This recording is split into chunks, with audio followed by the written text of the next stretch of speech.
En cette fin d'année, aucun dossier clivant n'est inscrit à l'ordre du jour des travaux de l'Assemblée de Corse. Toutefois, à la veille de Noël, cette session a donné lieu à des prises de position politiques. Ce matin, les présidents Talamogne et Simeone sont notamment revenus sur les interpellations qui ont été effectuées dans le milieu nationaliste il y a une dizaine de jours, ainsi que sur la libération de Charles Santogne, le plus ancien prisonnier nationaliste. Pratiquement une vie en prison. Et moi, la question que je veux nous poser à nous qui sommes aujourd'hui les élus de la Corse, c'est est-ce que nous sommes, oui ou non, déterminés à ce qu'il n'y ait plus de générations gâchées comme cela?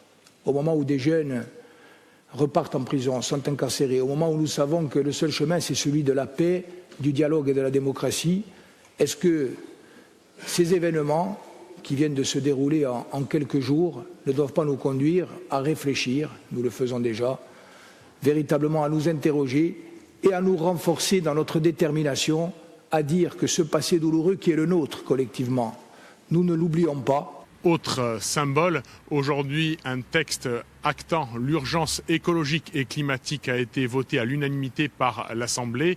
Il s'agit uniquement de prendre la mesure de la gravité du phénomène aujourd'hui. À terme, les politiques publiques de l'Assemblée devront être adaptées. Pour cela, des experts seront consultés. Écoutez. Nous nous approchons de la limite au-delà de laquelle il sera impossible de contenir le réchauffement. Le temps présent est donc, nous le pensons, nous le disons, le temps de l'action. Je crois qu'il aurait été intéressant que nous soyons précurseurs au sein de cette collectivité de Corse pour faire la démonstration qu'il peut y avoir au niveau écologique, au niveau environnemental, une vraie ambition. Comme un signe de cette volonté d'agir au service de l'environnement, en ce moment même, un rapport est en débat sur les mesures à mettre en œuvre pour limiter l'érosion du littoral, notamment sur la côte est de la Corse.